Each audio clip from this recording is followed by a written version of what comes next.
Oh, what the?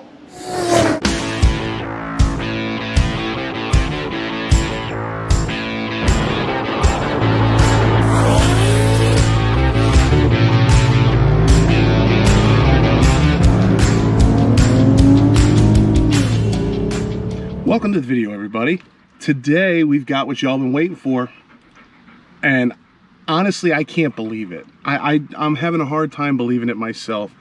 The butt dyno tells me this car is moving when I push that button. When I hit the nitrous, I am moving. I can see the needles moving faster, I can feel the torque, I can feel the horsepower.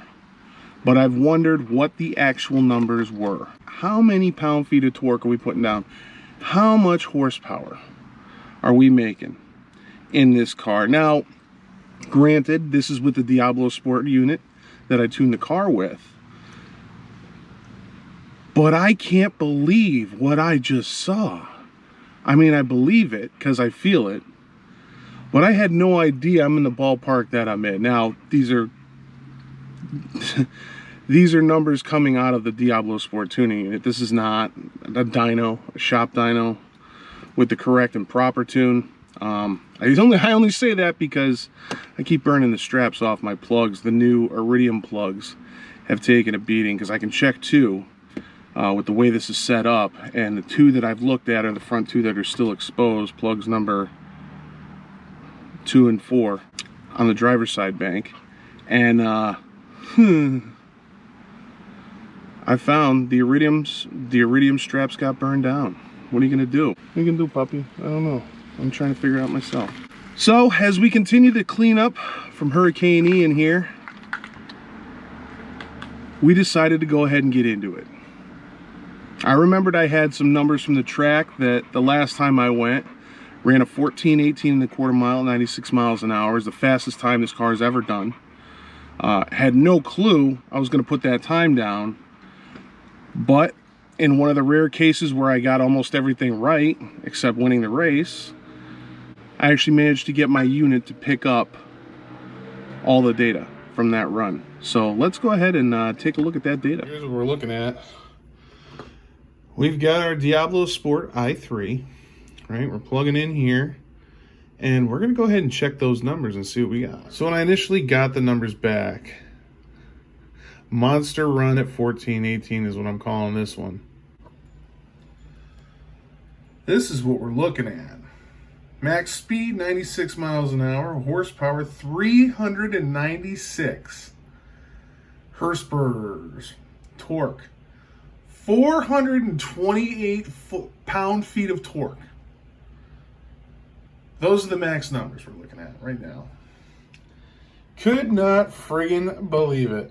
Still can't believe it. I am just in shock and awe and oh yeah. Now we have to talk about the reality of this before I play it.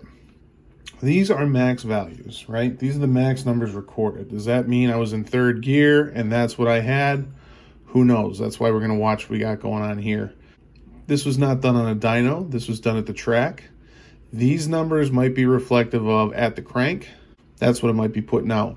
My expectation would be to lose about 50 horsepower between that and the wheel. But even still, considering the fact that stock, the claim was 250 horsepower, 250 pound-feet of torque. And that's what you see here.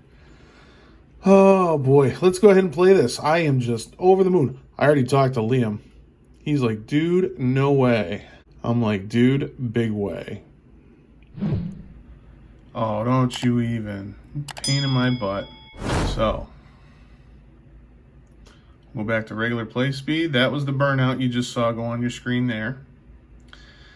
Now, here comes the run. Holy. Whoop, there it was there.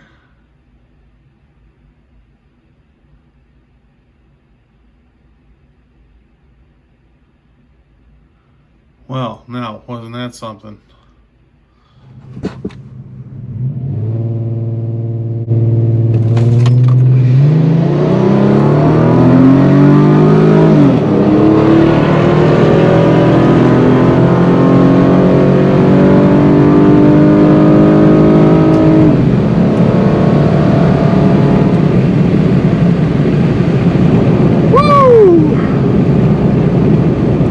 you saw in the run there, 1418 and 94 and some change mile an hour.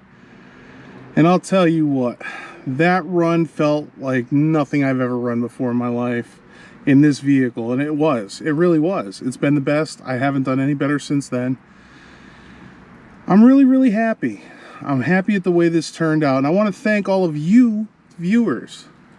All you guys who watch the videos, the YouTube creators, the casual fans, the Mopar fans, my video just started playing by accident somehow. I don't know. And you found me, but I gotta tell you, the question I get asked most is, hey guy, settle down there. Ooh, couple guys. You can hear those fart cans all the way away. Huh. So the one question I get asked from the viewers the most is, what have you done to the car? What are the mods that you have done?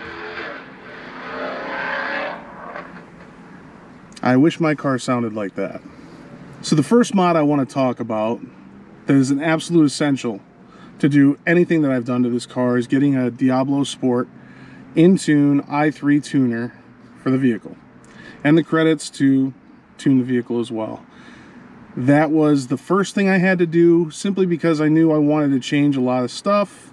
But for this car, the V6 Charger, the year model 2010, the Diablo Sport in-tune i3 is where it's at. You can't ask for a better product right there. Number 2 is kind of a toss-up, but I'm going to go with the Nitrous Express Proton Plus kit. Now, it came with the wide open throttle sensor, and it came with an electronic timer for, what the heck was it for? Wide open throttle, I don't know. Anyway, it doesn't matter because I'm not using it. I use the button. I like the push button system. I like the control when the nitrous comes on. I like it to be set. I also have the Nitrous Express Maximizer Easy, and it's a nitrous delay timer to kind of, as I was starting to learn, I didn't want to just feed all 100 right to the engine when I hit the nitrous shot. So the Nitrous Express Proton Plus kit is where it's at. It's decently priced, a 10-pound bottle. The money for what you need is right on the money. And number 3, the Modern Muscle Extreme MMX 71mm throttle body for the V6 Dodge Charger. I know some guys are throwing V8 throttle bodies on there, and I love this mod because it showed me a little more power, but I didn't tune for it, so I didn't even use it properly. Thinking about going back to the original throttle body, because the car, every time I go back, I put a new cold air intake on, and that was horrible. The air intake temperatures went up 20 degrees. The stock box system on the Dodge Charger is what it's meant for. We just modified the tube to take the nitrous now. No problem. Number 4, the exhaust. That is a Total Flow single in, dual out muffler on the bottom there. And I just had to replumb all the pipes to go out the back for a dual exhaust on a V6 Charger, which is pretty cool. When I think I'd be better served if I were to just turn it down straight out of the muffler. Turn the exhaust straight down, right into the ground. Plus it lightens it up.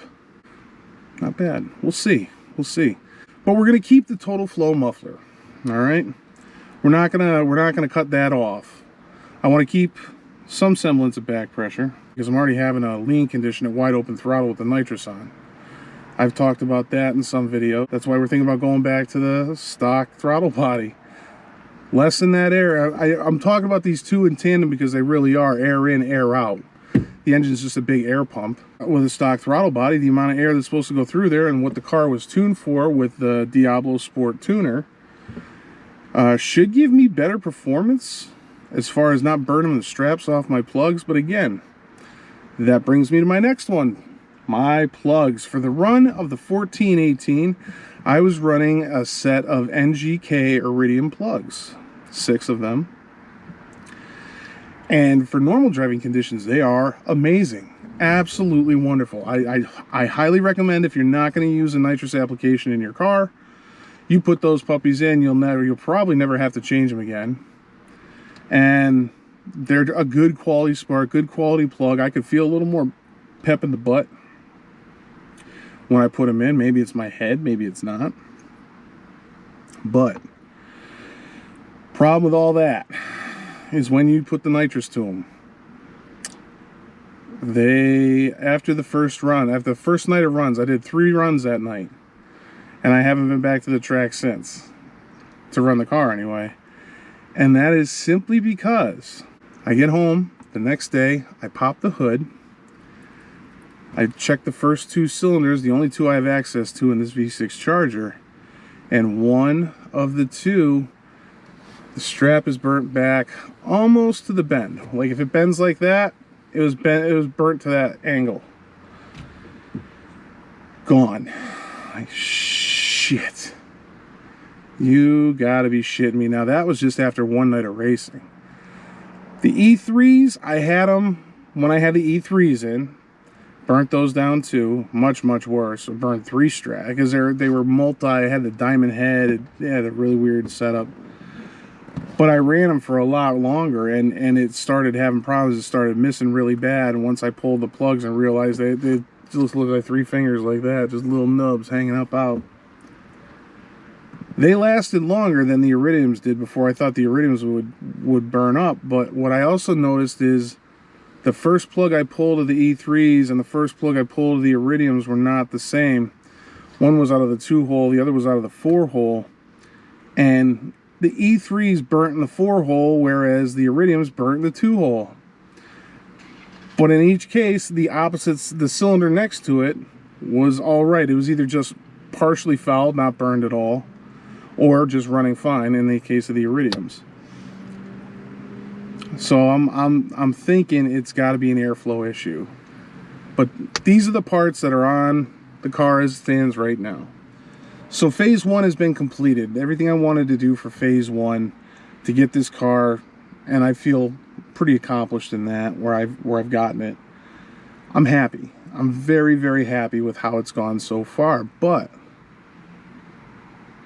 phase 2 is on the way. But good Lord, I didn't think I'd make it to the end of stage 1 with the transmission and engine intact and have not blown the drive shaft or the rear end out of the car. And I don't have to change anything the way it is now as far as the engine, transmission, or any of that other drivetrain stuff is concerned. So, we'll see what happens. But man, it's been a fun ride so far. You all have been absolutely wonderful.